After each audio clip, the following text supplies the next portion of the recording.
Bienvenue en ce dimanche 24 mai à la paroisse protestante de Haute-Pierre à Strasbourg. Avant de monter au ciel, Jésus déclare à ses disciples « Je suis avec vous tous les jours, jusqu'à la fin des temps ». Cette promesse vaut donc aussi pour nous, aujourd'hui.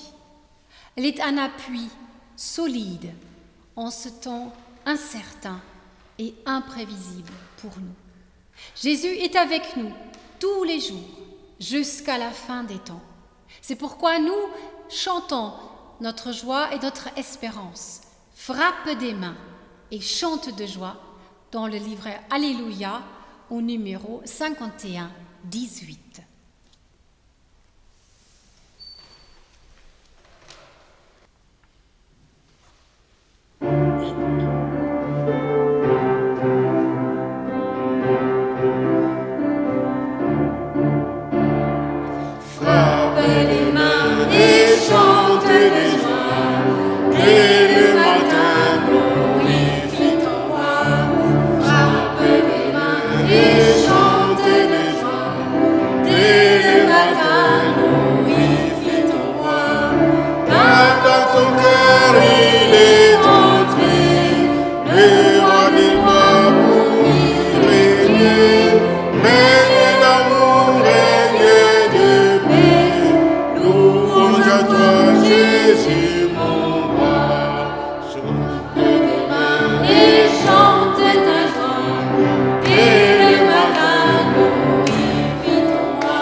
Tous les peuples battaient des mains.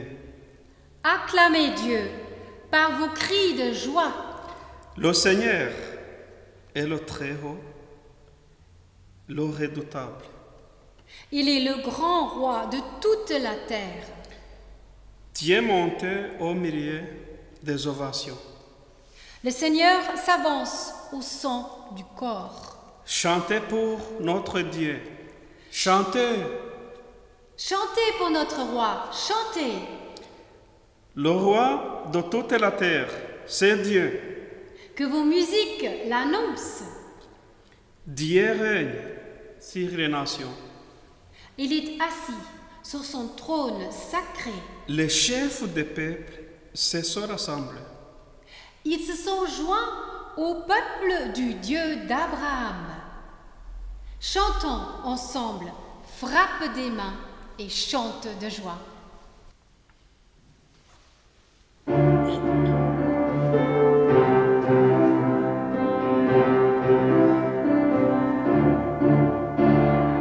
Frappe les mains et chante de joie. Dès le matin, glorifie ton roi. Frappe les mains et chante de joie. Dès le matin, glorifie ton roi.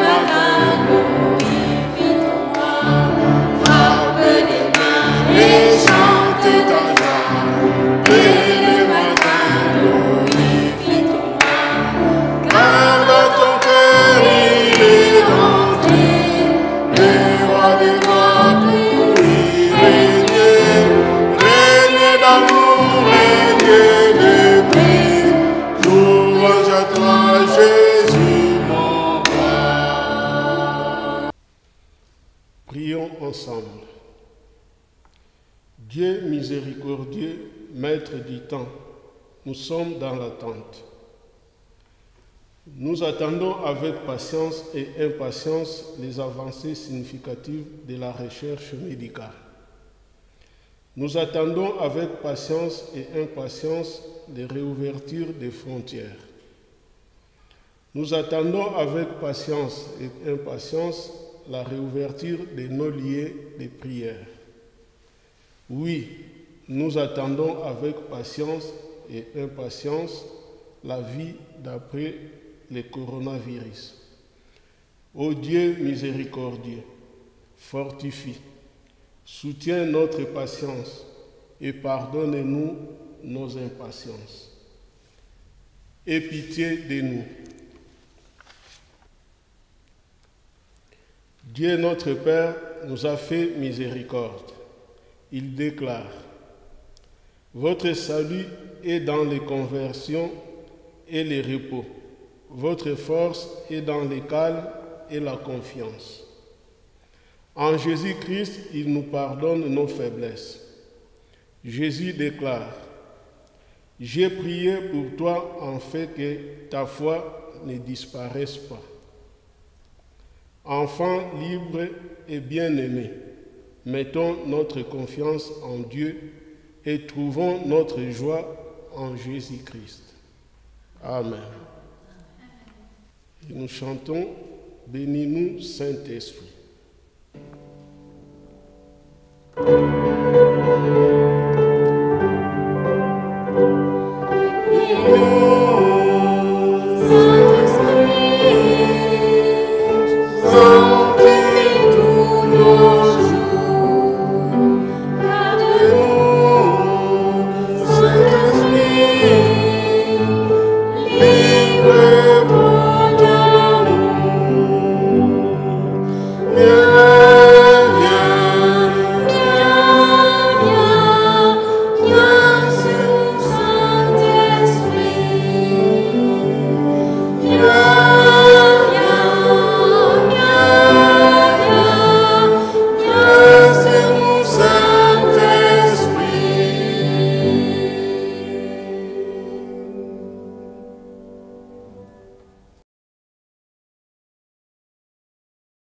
Lecture des Actes des Apôtres, chapitre 1, versets 1 à 11.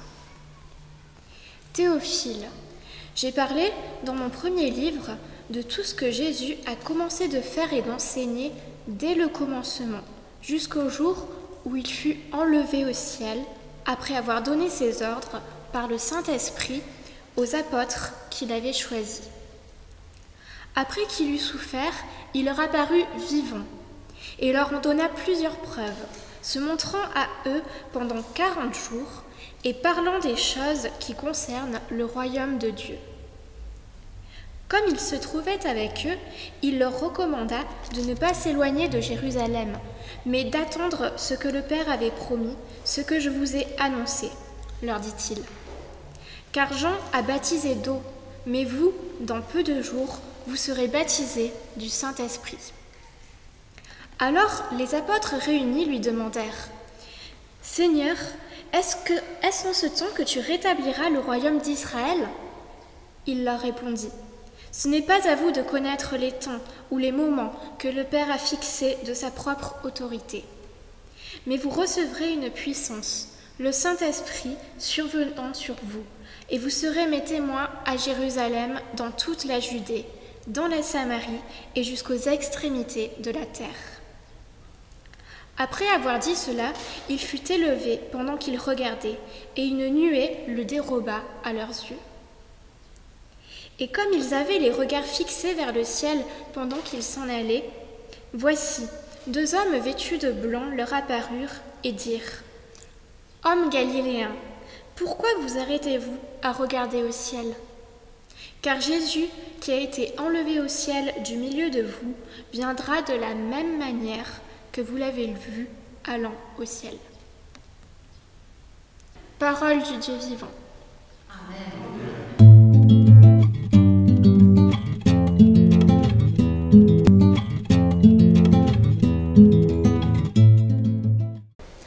Lecture de l'Évangile de Jean, Chapitre 17, versets 20 à 26.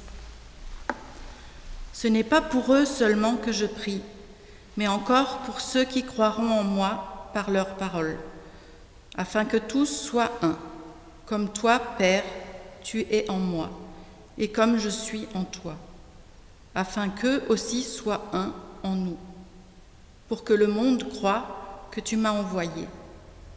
Je leur ai donné la gloire que tu m'as donnée, afin qu'ils soient un comme nous sommes un, moi en eux et toi en moi, afin qu'ils soient parfaitement un, et que le monde connaisse que tu m'as envoyé et que tu les as aimés comme tu m'as aimé. Père, je veux que là où je suis, ceux que tu m'as donnés soient aussi avec moi, afin qu'ils voient ma gloire, la gloire que tu m'as donnée, parce que tu m'as aimé avant la fondation du monde. Père juste, le monde ne t'a point connu, mais moi je t'ai connu, et ceux-ci ont connu que tu m'as envoyé. Je leur ai fait connaître ton nom, et je le leur ferai connaître, afin que l'amour dont tu m'as aimé soit en eux, et que je sois en eux. Louange à toi, ô Christ.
Frères et sœurs, et si le ciel était vide?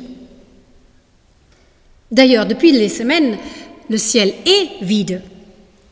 Nous avons beau scruter, il n'y a plus d'avions qui zèbrent le bleu d'azur ou les nuages blancs. Il ne se passe plus rien là-haut. En bas, nous attendons pourtant que quelque chose se passe. Nous attendons que le vaccin, la solution miracle au problème du virus atterrisse enfin dans nos vies. En attendant, c'est par moments un peu le vide. Oui, nous le ressentons dans nos vies, l'absence des autres, de nos bien-aimés. Et plus la séparation se prolonge, plus l'impression d'un éloignement grandit.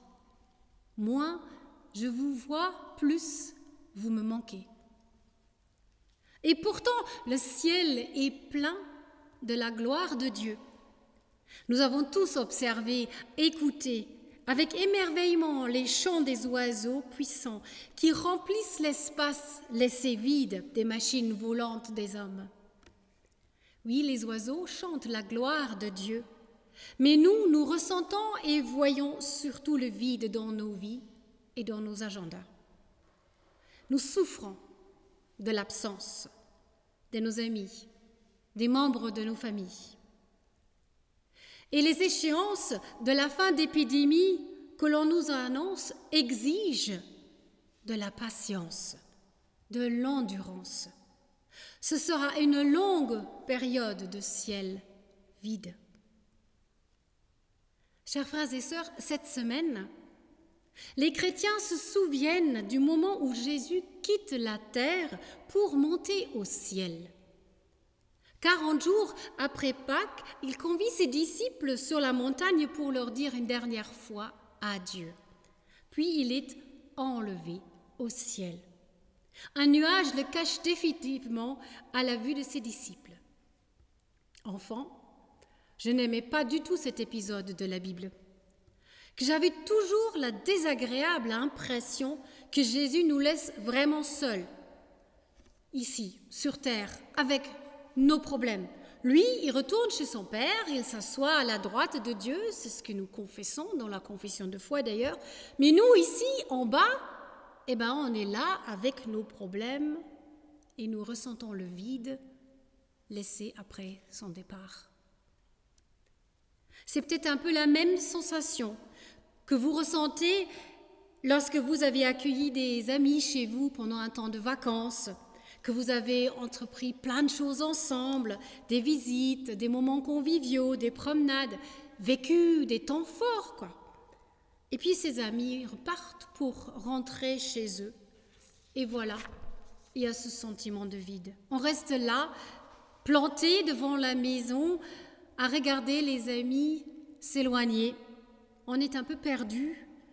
La banalité nous attend, accompagné de ce sentiment de creux après un temps extraordinaire. Est-ce peut-être cela que les disciples ressentaient en voyant Jésus disparaître au ciel? Ils restent là à scruter, les yeux tournés vers le ciel, après que leur maître a disparu de leurs yeux. Frères et sœurs, je pense que cette lecture que j'avais en tant qu'enfant, et que peut-être d'autres ont aussi, n'est pas tout à fait juste avec les textes. Il y a enlevé et il fut élevé.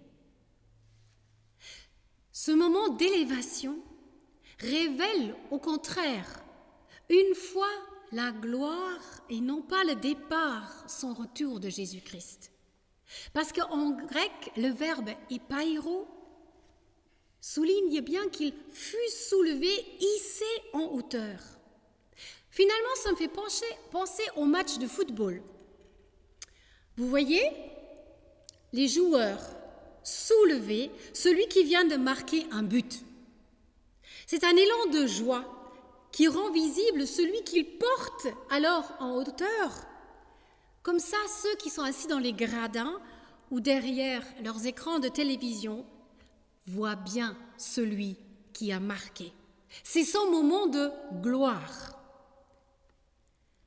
Et toute personne qui lit les Actes des Apôtres peut et doit comprendre que Jésus de Nazareth, le charpentier, il est ici élevé parce qu'il est vraiment le Fils du Très-Haut.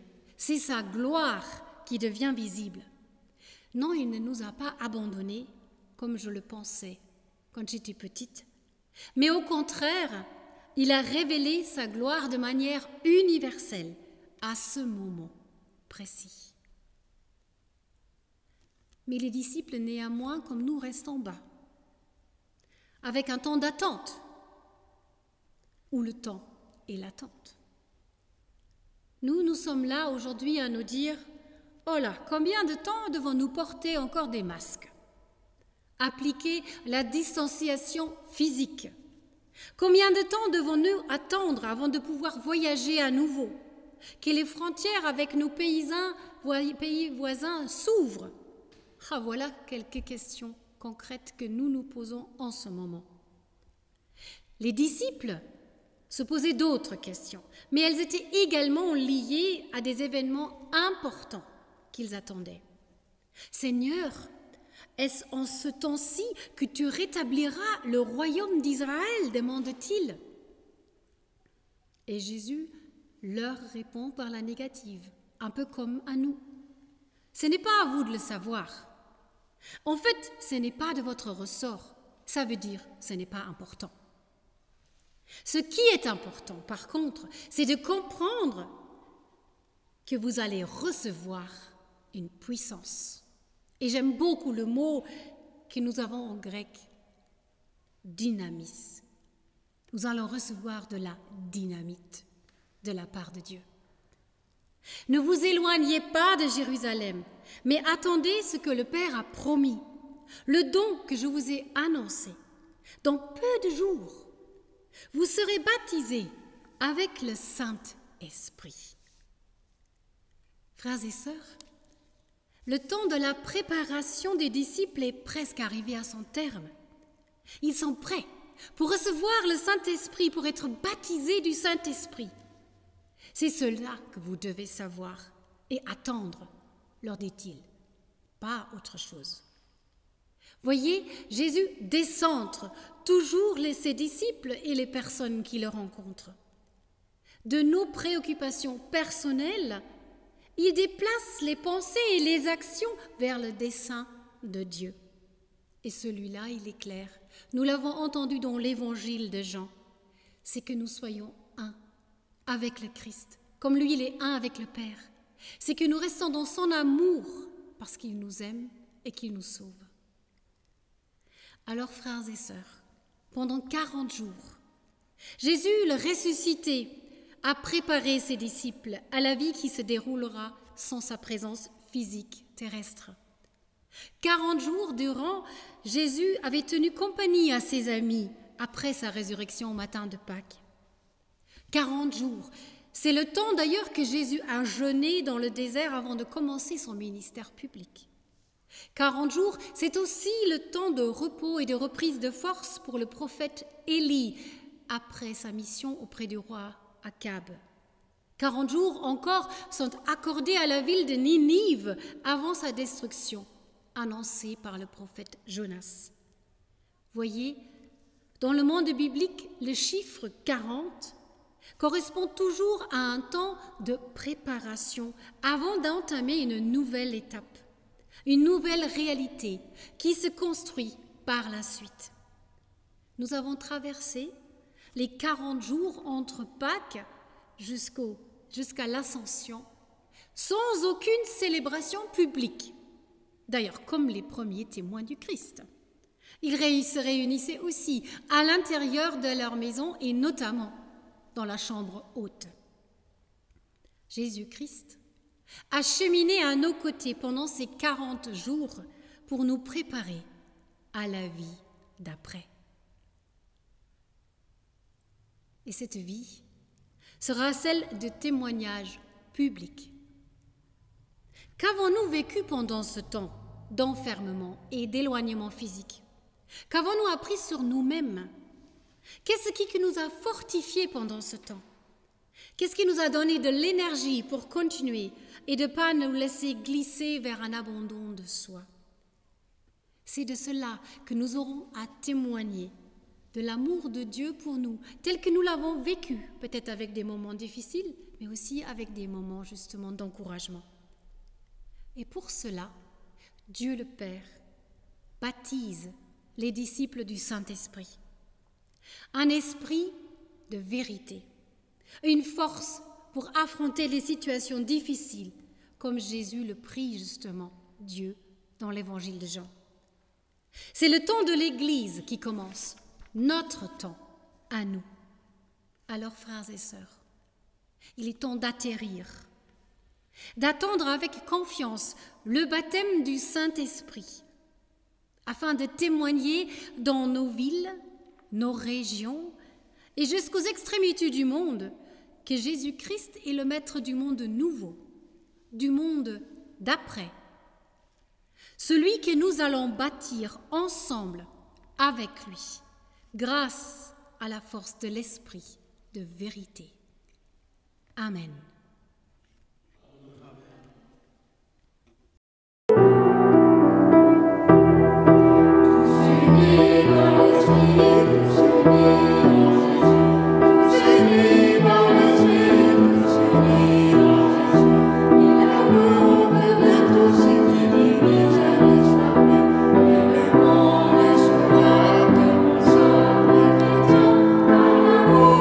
nos actes sont en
Jésus-Christ, tu es monté au ciel et tu sièges à la droite du Père, où tu intercèdes pour nous. Vers toi, nous élevons notre prière. Pour les contemplatifs, témoins de l'invisible dans un monde anxieux d'efficacité immédiate. Pour les femmes et les hommes d'action, dont l'engagement stimule notre responsabilité à l'égard du monde. Père, unis-nous tous.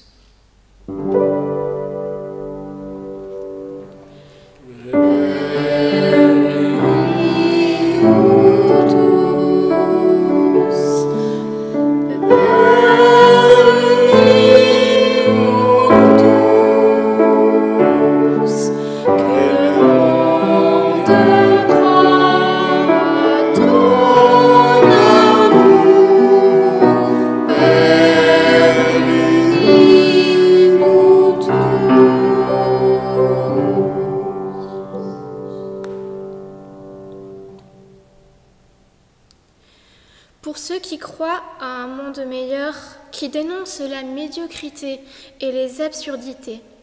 Pour les scientifiques, les chercheurs qui cherchent à faire reculer les limites du possible. Père, unis-nous tous.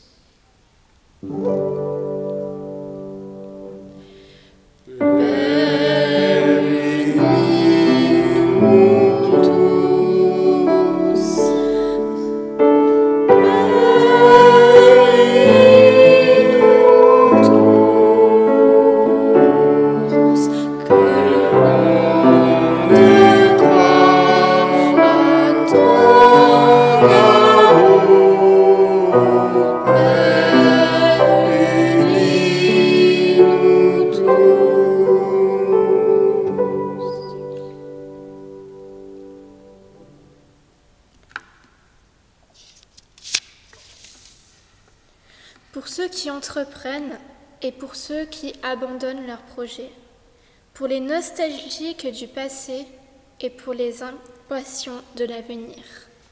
Père, unis-nous tous.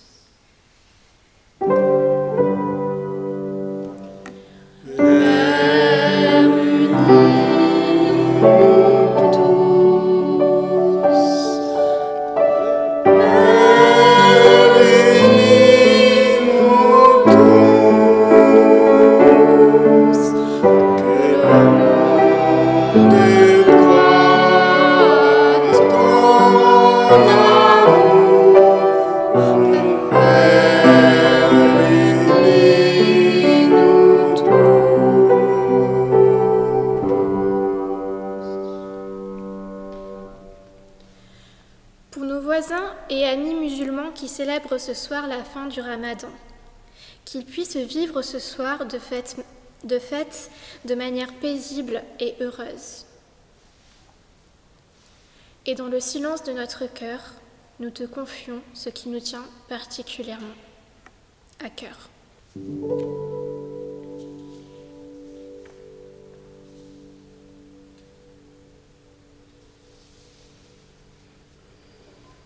Ensemble, prions. Notre Père qui es aux cieux, que ton nom soit sanctifié, que ton règne vienne, que ta volonté soit faite sur la terre comme au ciel. Donne-nous aujourd'hui notre pain de ce jour. Pardonne-nous nos offenses, comme nous pardonnons aussi à ceux qui nous ont offensés. Et ne nous laisse pas entrer en tentation, mais délivre-nous du mal. Car c'est à toi qu'appartiennent le règne, la puissance et la gloire, pour les siècles des siècles. Amen.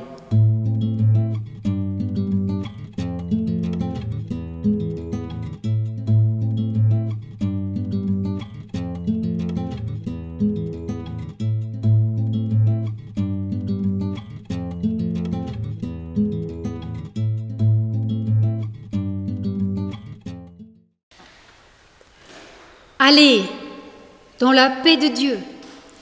Sachez que dans peu de jours, le Saint-Esprit vous baptisera. Que le Seigneur vous bénisse et vous garde. Que le Seigneur fasse briller sur vous son visage et vous fasse grâce. Que le Seigneur tourne sa face vers vous et vous accorde sa paix. Amen. Et nous chantons pour la sortie, vous bondirez de joie, vous marcherez en paix. Thank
you.